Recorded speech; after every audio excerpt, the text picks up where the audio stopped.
अस्सलाम वालेकुम बच्चों, उम्मीद करता हूँ सब खैरियत से होंगे। आज का जो हमारा टॉपिक है वो है एंगुलर वेलोसिटी के बारे में।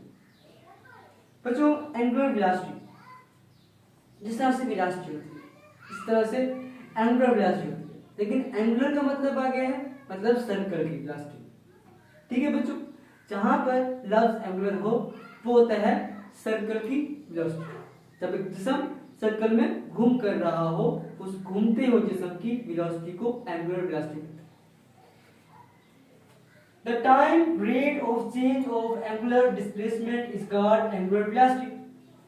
The time rate of change of angular displacement is called angular velocity.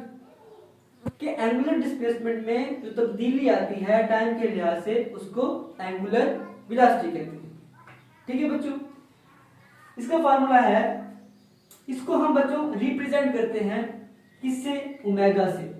आपने इस तरह का W लेना है, W। ठीक है बच्चों, छोटा सा W बनाकर उसकी कर्व कर देना, वो बनेगा ओमेगा, उसको ओमेगा कहते हैं। एंगुलर वेलोसिटी को बच्चों हम ओमेगा से रिप्रेजेंट करते हैं। Omega is equal to rate of change of angular displacement with t। अब इसके देखते हैं यूनिट। अब बच्चों हमने एंगुलर डिस्प्लेसमेंट को कहा था कि वो होता है रेडियन में, तो यहां पर ऊपर रेडियन नीचे सेकंड, तो रेडियन पर सेकंड जो है इसका यूनिट बन जाएगा। इसको रेवोल्यूशन पर मिनट भी इसका यूनिट होता है। इसकी डायमेंशन की बात करते हैं तो बच्चों एंगुलर डिस्प्लेसमेंट जो होता है उसकी कोई डायमेंशन नहीं होती, इसलिए सिर्फ सेकंड को हम लेंगे। इस सेकंड ऊपर जाएगा तो t-1 बन जाएगा, तो ये इसकी डायमेंशन होगी क्या बच्चों, d-1। Direction of angular velocity, हम किस तरह से डायरेक्शन फाइंड कर सकते हैं एंगुलर वेलोसिटी। तो grasp a axis of rotation in your right hand. तो बच्चों जिस तरह से हमने एंगुलर डिस्प्लेसमेंट की डायरेक्शन फाइंड की थी बाय राइट हैंड रूल, इसी तरह से हम एंगुलर वेलोसिटी की भी डायरेक्शन को फाइंड करते हैं बाय राइट हैंड रूल। कि जब आप एक्सिस ऑफ रोटेशन को अपने दाएं हाथ में पकड़ते हैं, grasp a axis of rotation in your right hand, then the curling fingers point in the direction of rotation.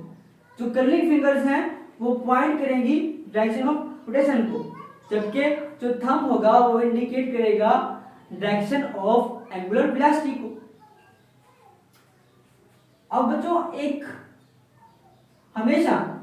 हमेशा जो एंगुलर डिस्प्लेसमेंट होगी या एंगुलर वेलोसिटी होगी तो वो क्या होगी, परपेंडिकुलर होगी to the centre of the circle. ठीक है बच्चों, तो थंब इंडिकेट एंगुलर वेलोसिटी को और curling fingers axis of rotation को। अब बच्चों बढ़ते हैं इंस्टेंटेनियस एंगुलर वेलोसिटी क्या होती है। इंस्टेंटेनियस एंगुलर वेलोसिटी बच्चों वो होती है जिसमें लिमिट अप्लाई की जाए। The limit ratio of the del theta over del T where it approach delta T जो है अप्रोच टू 0। अब बच्चों ओमेगा जो इंस्टेंटेनियस होगा, इंस्टेंटेनियस जो वेलोसिटी होगी वो बराबर होगी लिमिट लगाकर डेल थीटा बटा del T where del T approach to 0 करें। एवरेज एंगुलर वेलोसिटी के बारे में है, the total angular displacement of a body divided by total time taken. जब टोटल एंगुलर डिस्प्लेसमेंट को डिवाइड करते हैं, तकसीम करते हैं टोटल टाइम टेकन के ऊपर, तो हमारे पास क्या आती है, हमारे पास आती है average. Omega average is equal to del theta displacement angular displacement over del T.